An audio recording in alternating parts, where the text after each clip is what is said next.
تحبون الله فاتبعوني يحببكم الله ويغفر لكم ذنوبكم والله غفور رحيم.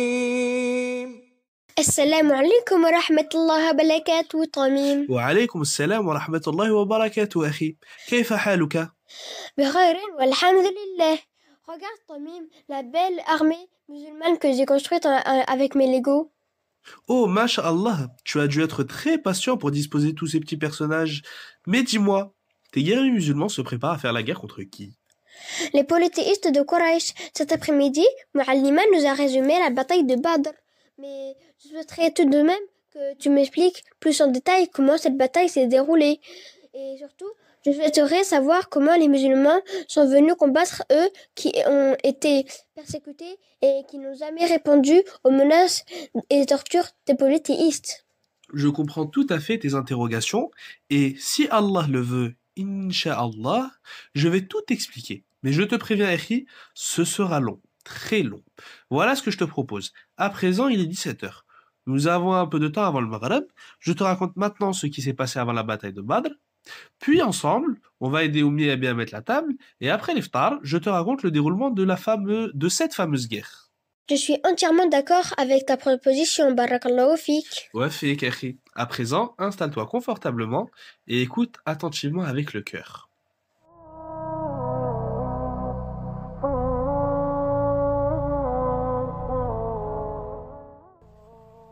Les mécréants ne laissèrent pas les musulmans vivre en paix et en toute tranquillité. L'émigration des musulmans vers Médine ne fit qu'accroître l'agacement et l'irritation des Quraysh à leur égard. Les provocations continuèrent et les polythéistes menacèrent les musulmans de les exterminer dans leur cité refuge. Ils complotèrent contre le prophète et les musulmans et prirent contact avec Abdullah ibn Ubay ibn Saloul, qui était avant l'arrivée de l'islam à Médine, le chef des Ansar, et qui avait failli être couronné roi de Médine. Ils lui lancèrent un ultimatum, soit il combattait ou expulsait le prophète Mohammed, ou sinon ce sont les polythéistes mécois qui les combattraient, extermineraient les combattants de Médine et enlèveraient les femmes des Médinois. Abdullah ibn Ubay ibn Saloul accepta de combattre les musulmans. Mais lorsque le prophète apprit cette alliance entre Abdullah ibn Ubay ibn Saloul et les polythéistes mécois, il dit vous voulez combattre vos enfants et vos frères. Alors Abdullah ibn Ubay ibn Saloul abandonna l'idée de les combattre, mais il demeura complice des Qurayshites.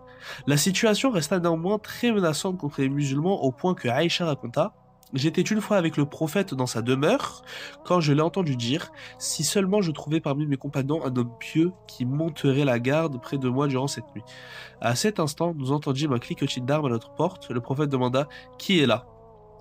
Une voix lui dit « Je suis Saad ibn Abu Waqqas. » Le prophète lui demanda « Qu'est-ce qui t'amène ici ?» Saad répondit « Je craignais qu'un mal ne t'atteigne, ô messager d'Allah, c'est pourquoi je suis venu monter la garde. » Le prophète invoqua Allah en sa faveur, puis s'endormit, rassuré. Ainsi, chaque nuit, un compagnon monta à la garde jusqu'à ce que Allah révèle le verset 67 de la sourate 5, Al-Maïda. Bismillahirrahmanirrahim. Ya ayyuhar rasoul balligh ma unzila ilayka min rabbik. Wa in lam taf'al fama ballaghta risalatah. والله يعصمك من الناس إن الله لا يهدي القوم الكافرين. Ô messager, transmets ce qui t'a été descendu de la part de ton Seigneur. Si tu ne le faisais pas, alors tu n'aurais pas communiqué son message. Et Allah te protégera des gens. Certes, Allah ne guide pas les gens mécréants. Jusqu'à présent, Allah ordonna aux prophètes et aux musulmans d'être patients et de pardonner. Mais étant donné les conditions dangereuses et les menaces, Allah autorisa les musulmans à prendre les armes contre les mécréants dans le verset 39 de la sourate 22 Al-Hijj. Bismillahirrahmanirrahim. أذن للذين يقاتلون بأنهم ظلموا وإن الله على نصرهم لقدير. بسم الله الرحمن الرحيم. ولا تكونوا كالذين خرجوا من ديارهم بطرا ورئاء الناس ويصدون عن سبيل الله والله بما يعملون محيط. Autorisation est donnée à ceux qui sont attaqués de se défendre parce que vraiment ils sont lésés. Et Allah est certes capable de les secourir. Ainsi, c'est en l'an 2 que le prophète, après avoir reçu l'autorisation de combattre sur le sentier d'Allah, lança des expéditions militaires autour de la ville de Médine. Pourquoi il lança des expéditions? L'objectif de ces expéditions était de sécuriser Médine et ses alentours et de signer des pactes de non-agression avec les tribus habitant dans ces zones. En quoi consistait ce pacte de non-agression? Ces pactes prévoyaient que les non-musulmans viennent en aide aux musulmans s'ils sont attaqués, et vice-versa. L'objectif de ces expéditions était également de dissuader les Quraysh de les attaquer, car à présent, les musulmans ont eu l'autorisation d'Allah de faire la guerre. Enfin, l'objectif de ces expéditions était de récupérer leurs biens laissés à la Mecque, et qui ont été pris de force par les mécréants mécois, et qui les vendaient au Cham, lieu où les Mécois se rendaient pour commercer. Tu te rappelles où se situe le Cham ? Oui. C'est une région qui regroupe la Syrie actuellement, la Jordanie et la Palestine. Et si je ne me trompe pas, Médine est située entre la Mecque et le Cham. Allah Ibark, c'est tout à fait juste. Ainsi, la route du commerce passait par Médine. Le prophète voulait perturber le commerce des Mécois et profiter de va-et-vient des caravanes mécoises entre le Cham et la Mecque pour récupérer les biens des musulmans. Parmi les multiples expéditions menées par les musulmans, il y en a eu une du nom de Badr. Oh, c'est le même nom que la bataille. Et que s'est-il passé durant cette expédition? Le prophète sortit avec ses compagnons intercepter une caravane menée par Abu Sufyan ibn Ahabr. Ce dernier rentrait du Cham avec des biens dont la valeur s'élevait à 50 000 dinars or. Le prophète encouragea les musulmans à se diriger vers la caravane, qui comprenait une quarantaine d'hommes, et les incita à récupérer leurs biens dont ils avaient été dépouillés par les polythéistes.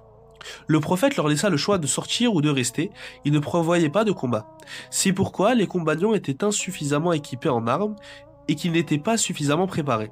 Ils étaient seulement entre 300 et 317 hommes, il n'y avait que 2 chevaux et 70 chameaux. Le prophète avait confié l'étendard du commandement général, un drapeau blanc, à Mus'ab ibn Umayr. Puis, il divisa la petite armée en 2 bataillons. Celui des Muhajiroun, dont l'étendard était porté par Ali ibn Abu Talib, et celui des Ansar, dont l'étendard a été remis à Sa'd ibn Mu'adh. Cependant, Abu Sufyan a été averti de l'expédition du prophète, et il a donc envoyé un messager à la Mecque, du nom de Damdam ibn Amr al-Rifa'i, pour solliciter les secours des Qurayshites. Arrivé près de la vallée de la Mecque, Damdam fendit le nez de sa monture, retourna sa selle et déchira sa chemise, puis il cria « Ô Quraysh, malheur à vous, malheur à vous. Mohammed et ses compagnons sont sortis intercepter vos biens. Je ne sais pas si vous serez en mesure de les sauver à temps. Au secours, au secours. » Les gens de la Mecque se mirent en colère et ils se préparèrent en toute hâte au combat. Les notables de Quraysh, les ennemis de l'islam, se dépêchèrent également de sortir combattre les musulmans, tous sauf un. Je suis sûr qu'il s'agit d'Abu Lahab. Oui, il envoya, à sa place, un homme qui lui devait de l'argent.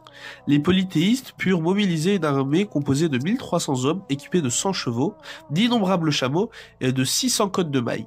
Ils quittèrent la Mecque avec à sa tête Abu Jahl ibn Hisham. Le pharaon de l'époque, je n'en suis pas étonné. Entre-temps, Abu Sufyan fut très prudent. Il sut que la route principale était coupée par le prophète et ses compagnons, alors il changea sa route vers la route de la côte pour fuir avec la caravane.